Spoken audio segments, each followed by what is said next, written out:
Hello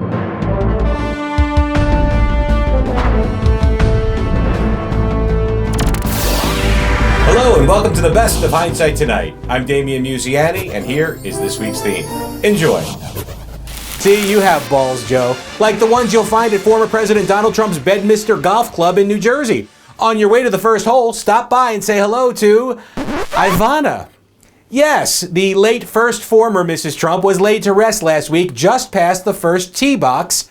You know, where golfers stop their carts to take a leak by the trees. I'm sure those were her wishes.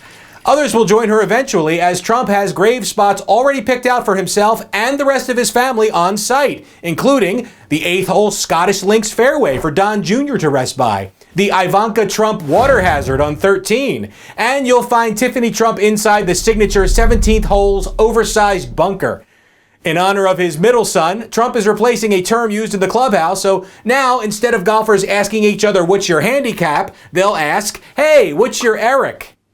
Barron Trump is still only 16, so of course any reference to him is strictly out of bounds. Don't forget Melania. You'll find her buried with all her jewelry in the high grass. What a diamond in the rough she became. And as for Donald Trump Sr., he'll rest in peace just underneath the tin cup on the par 3 18th, inviting all players to shoot an A-hole in one. If the passage of summer has come to symbolize love, then autumn looms as the season of hate for politically minded Americans. Key elections are just 2 months away, and sibling rivalry is in high gear. I know that elephants and donkeys aren't supposed to play nice with each other, but simply hating the other team is all the rage today, skyrocketing over 30 percentage points since the turn of the century.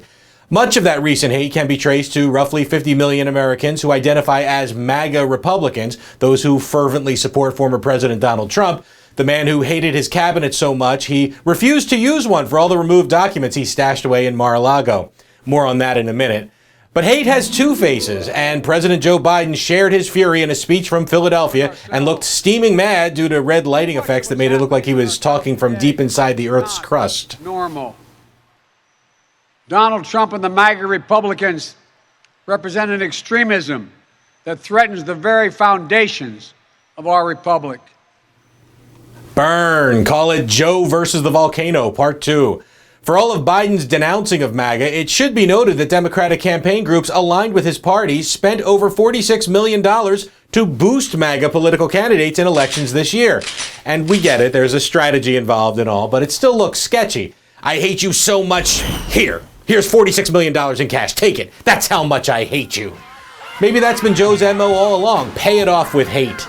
By that notion, the Biden administration also hates those who are susceptible to COVID, people with student loans, the nation of Ukraine, starving polar bears, and he really hated state and local governments, $350 billion worth. Maybe he also despises French President Emmanuel Macron, but he couldn't find the folder on him because it was lying in the basement of Donald Trump's house for 20 months. Once federal investigators sifted through the 33 boxes seized in the FBI raid of Mar-a-Lago, they found dozens of folders marked classified that had no documents in them. The question now is, where are the pages, who is reading these documents, and how much did they pay for them? In the meantime, CNN reports that Trump is holding off on announcing a return run for the White House in 2024 and is probably taking a hate-and-see approach to the upcoming midterm elections in November before revealing his decision. 538 shows that things are looking more and more like the Democratic Party will keep control of the Senate, which should ensure a re-election campaign for Biden with an eye on a possible rematch against Trump in 2 years. Both parties' fundraising committees have raised over $1 billion combined so far this year to add to their respective war chests. After all, votes cost money, but in America, hate is still free. Thanks for watching, and we'll see you next week with more of the best of Hindsight Tonight.